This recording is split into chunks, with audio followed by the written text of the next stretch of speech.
तपाईँको मोबाइल फोनको स्पिड जुन नेटको स्पिड हो त्यो चाहिँ कम भइराखेको छ। ब्याकग्राउन्डमा एप्सहरू चाहिँ अटोमेटिक इन्स्टल भइराखेका छन् र तपाईँको डाटा चाहिँ तपाईँको नेट चाहिँ एकदम स्लो भइराखेको छ। अब त्यसलाई चाहिँ फास्ट गर्नुको लागि र हाम्रो भित्र एप्सहरू अटोमेटिक इन्स्टल भइराखेको अप्सनलाई अफ कसरी गर्ने, त्यसको लागि तपाईँहरूले चाहिँ आफ्नो मोबाइल फोनको प्ले स्टोरमा जानुपर्ने हुन्छ।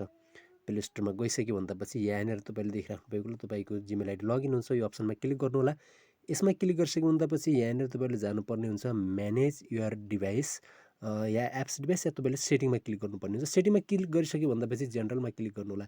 यहाँनिर तपाईँले देखिराख्नु भएको होला सेटिङमा गइसक्यो भन्दापछि सबैभन्दा पहिले त तपाईँले यस च्यानललाई सब्सक्राइब गर्नुहोला। साइडमा रहेको बेल आइकनलाई अन प्रेस गर्नुहोला।